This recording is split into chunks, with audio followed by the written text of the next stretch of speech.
There is a unique power in a justice that arrives with a velvet touch and a perfectly steady hand at the end. Witness the smooth, calculated paths of those who finally found their peace after a lifetime of struggle. Hit subscribe now and see the price of truth. The ballroom doors were already open when I arrived.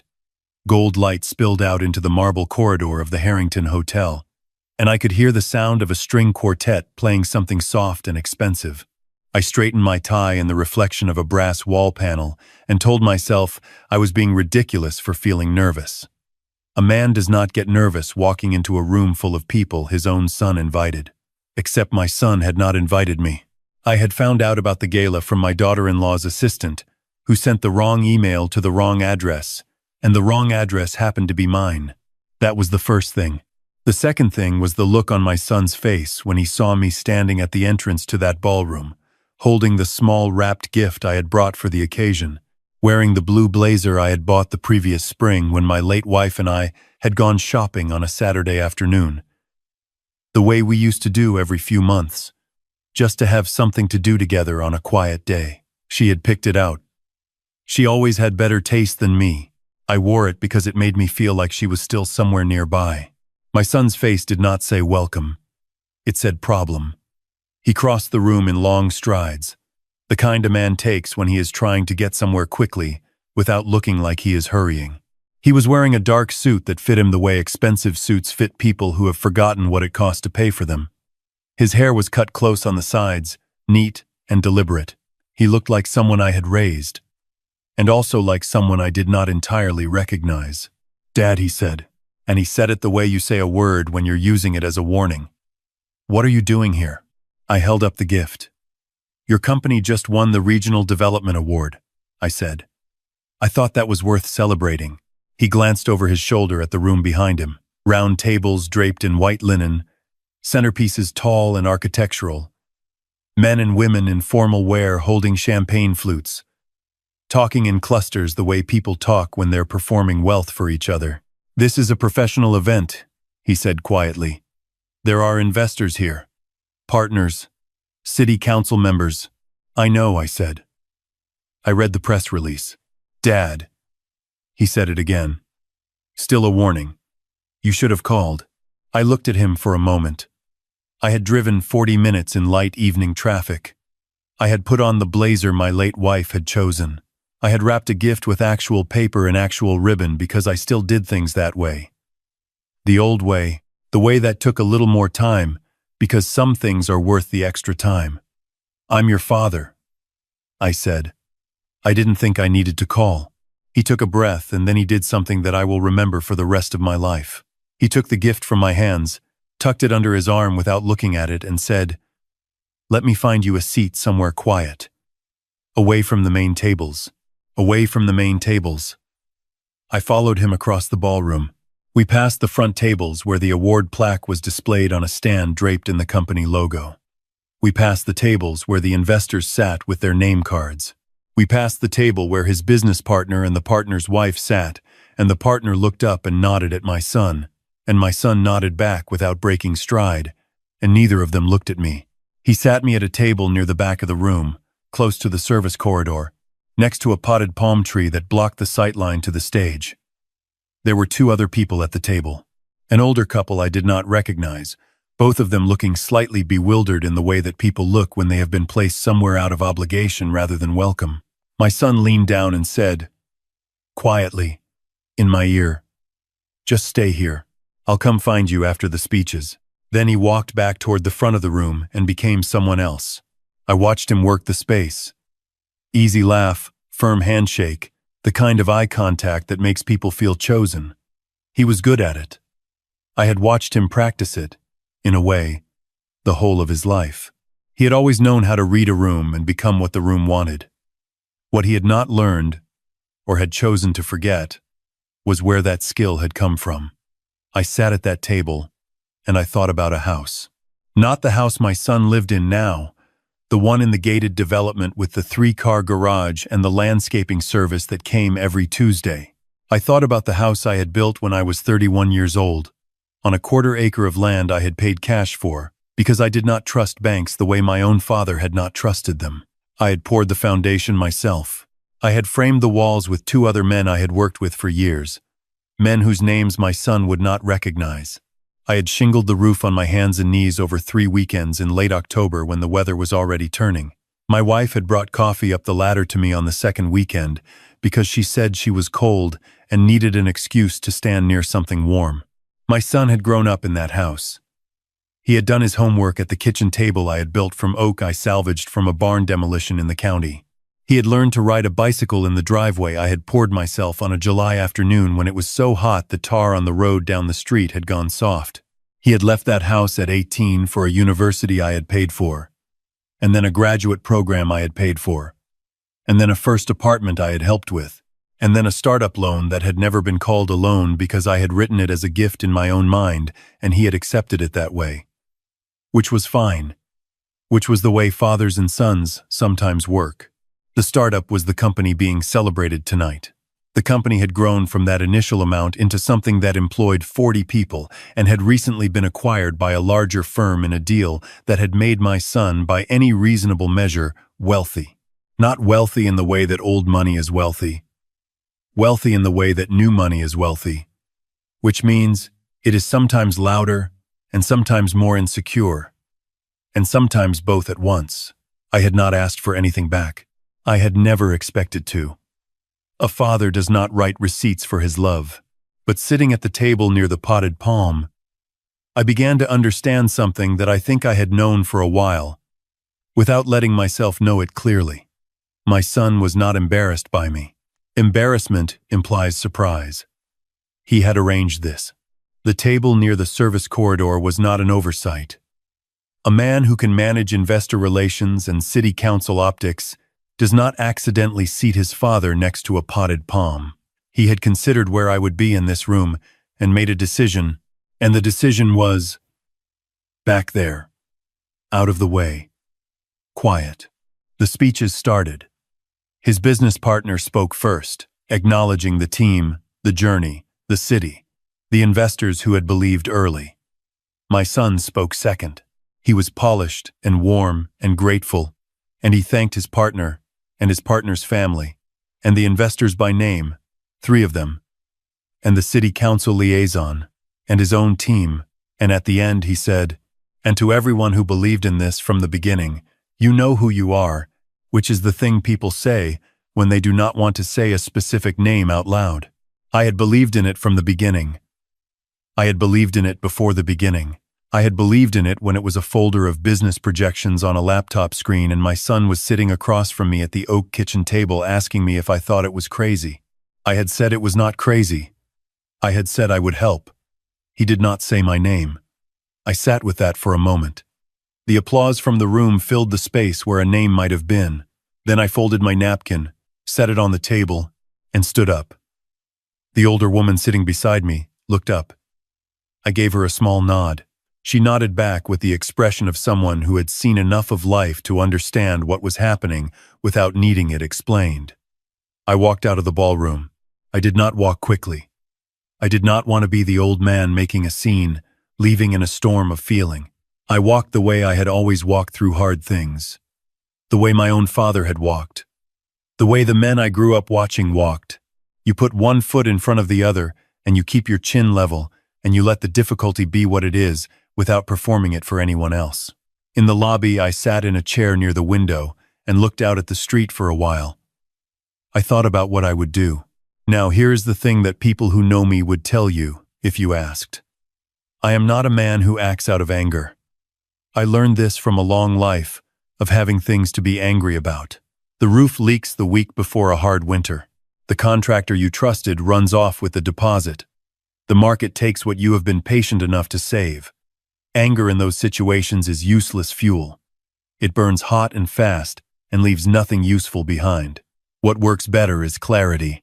You get clear on what is true, what is yours, and what your next right move is. Then you make it. What was true? My son had built his company with money I had given him. Money I had earned over 40 years with my hands and my back and the particular skill of making things that last. What was mine? The decision of what I did next. What was my next right move? I needed to look at some paperwork. I drove home that night, and I did not call my son. I did not send a message. I went to the desk in my study, the old roll top that had been my grandfather's, and I opened the bottom drawer and I pulled out a folder. In that folder was a document I had prepared 2 years earlier with the help of an attorney I had used for 30 years. The document was not complicated. It outlined the nature of my estate, its components, its intended distribution. My son was listed prominently, as he should have been. So was my daughter, who lived in Oregon and called me every Sunday without fail, and had never once asked me for money, which was one of the things I loved most about her. So was my granddaughter, my son's girl, who was 9 years old and had her grandmother's eyes and her great-grandfather's stubbornness, and who, every time she visited, would come and sit beside me in the workshop while I worked on whatever I was working on, and ask questions that were better than most adult questions I had been asked. I also had in that folder copies of certain financial arrangements. The startup had been structured, at the time, as a convertible note rather than a gift. My son's attorney had suggested it. My attorney had agreed it was cleaner. The note had never been called. The original intent had been to forgive it upon the company's first profitable year, which had happened 3 years ago, and the forgiveness had been drafted but never fully executed because of a documentation gap that my attorney had flagged and my son's side had never followed up on. I had not followed up on it either. It had not seemed important at the time. It seemed important now. I called my attorney the next morning. He is a careful man, my attorney. He speaks slowly, chooses his words, never wastes either of our time. I explained what I had observed the previous evening. I did not editorialize. I described the seating. I described the speech. I described the folder in my drawer and the question of the unsigned forgiveness document. There was a pause on his end. Then he said, "What would you like to do?" "I want to know where I stand," I said. "Legally. On all of it." "I'll look at the documents," he said. "I'll call you Thursday." Thursday came and he called. He told me what I had suspected. The note had not been properly forgiven. It remained, technically, an outstanding obligation.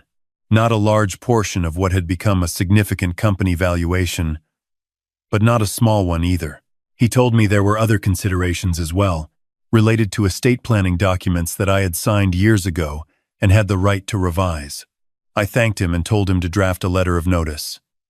Nothing aggressive. A simple formal notification that the note was being called due to the documentation gap.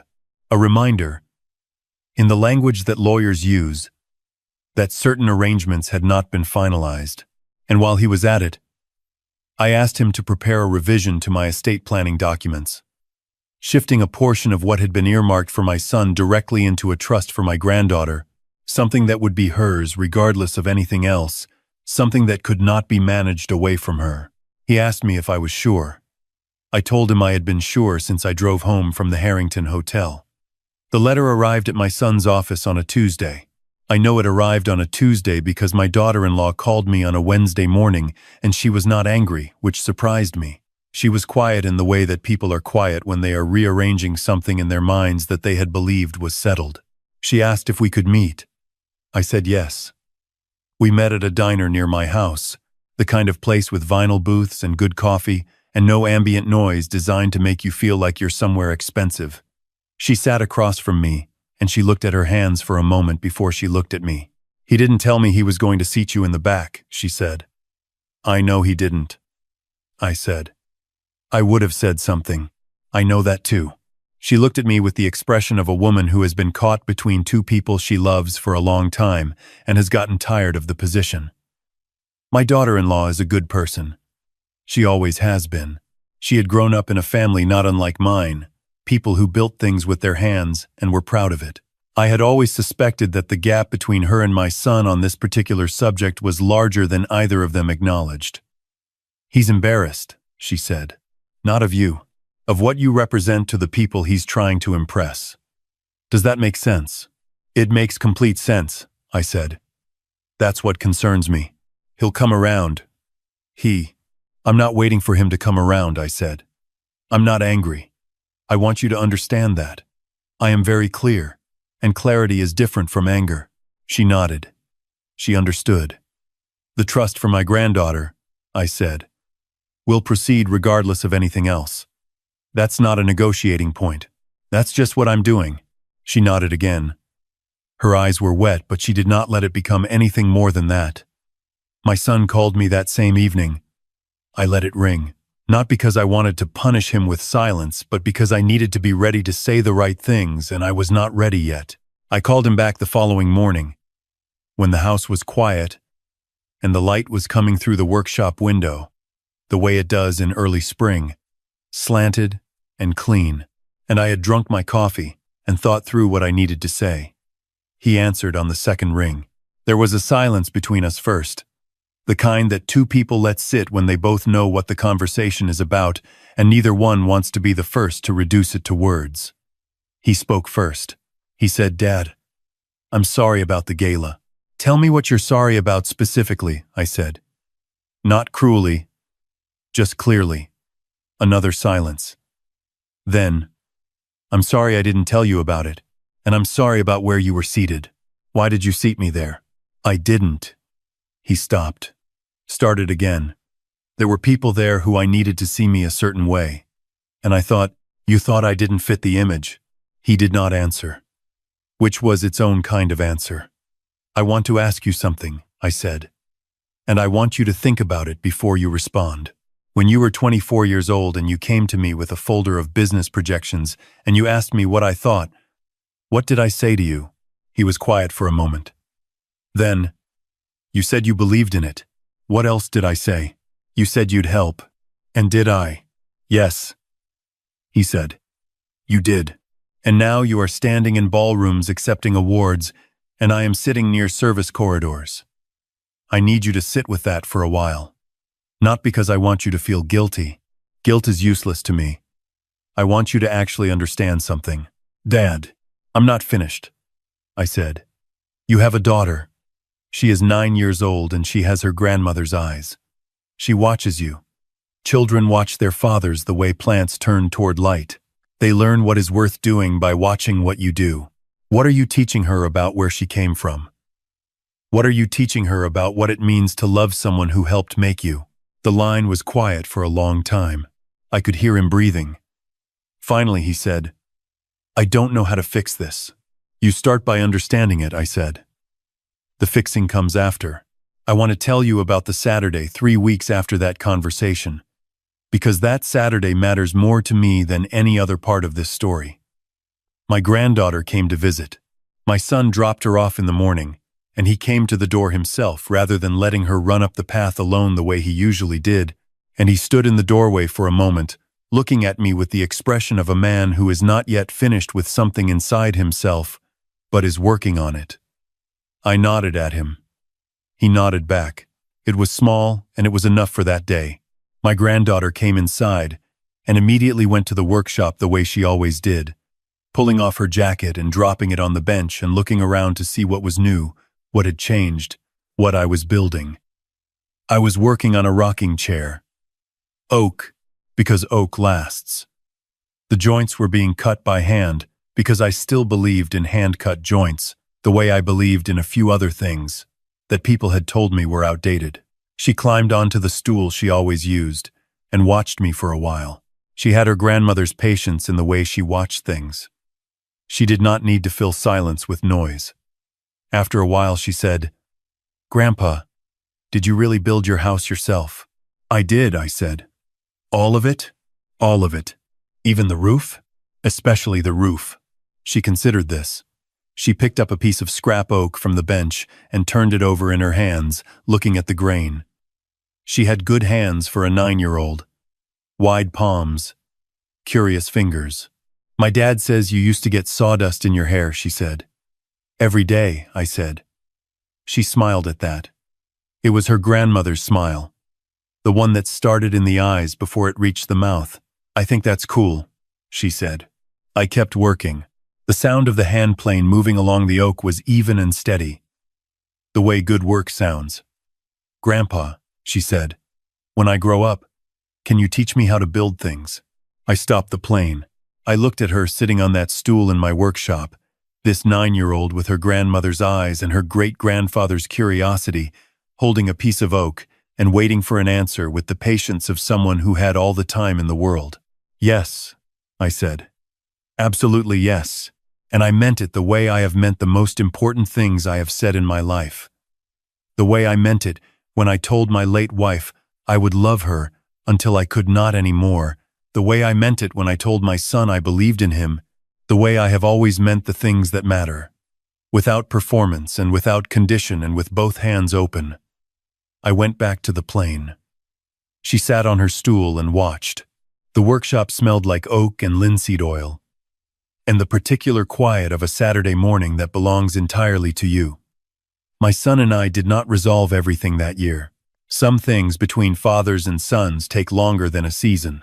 He came to my house for dinner the following month, and we sat at the oak table I had built from salvaged barnwood, and we talked in the careful way of people relearning how to talk to each other. It was awkward sometimes. It was real, which is worth more than smooth. The note was restructured rather than called, because my attorney found a middle path that served everyone better than a hard collection, and because I did not want money to be the lesson. The money had never been the point. The money was just the clearest language I had available at the time, the language that translated into something my son could not overlook the way he had overlooked a table near a service corridor. Sometimes you have to say things in a language people understand before you can say them in the language you prefer. The trust for my granddaughter was finalized. It is hers. It will be there for her education, for her first home if she wants one, for whatever she decides to build in whatever way she decides to build it. She does not know about it yet. She will, when she is old enough. I hope by the time she is old enough, the story behind it will be something she can smile at rather than something that hurts. I think it will be. She has that kind of resilience. She gets it from both sides. What I know at 67 is this: a man's worth is not held in the rooms that let him in. It is not confirmed by the tables where he is seated, or the names spoken from stages, or the opinions of people who measure other people by the cut of their suit. A man's worth is in the things he has made that stand after him. The houses that keep families warm. The tables that hold Sunday dinners. The children who grow up knowing they were loved completely and without condition. My hands still have marks on them from 40 years of work. I used to try to clean them up before going anywhere that seemed to require clean hands. I do not do that anymore. They are what they are. They are the record of what I have done with the life I was given, and I am not embarrassed by the record. My late wife used to hold my hands when we sat together in the evenings. She would trace the calluses on my palms the way you trace something you want to memorize. She never asked me to be something other than what I was. I was enough for her exactly as I was, and she was enough for me exactly as she was. And we built something together that I carry with me every day. I wear the blue blazer sometimes. I wore it last Sunday when my granddaughter came to visit, and we worked in the workshop all afternoon, and she learned how to use a hand plane. Both hands on the body of it, pushing with her whole weight, feeling the way the blade takes the wood. She laughed when the first long curl of oak came off clean and lay on the bench between us. I told her that was the best part. She said she thought so too. I told her that her grandmother would have loved to see that. She said she thought so too, and she said it with the smile that starts in the eyes, and I kept working, and the afternoon was warm, and everything I had built was still standing.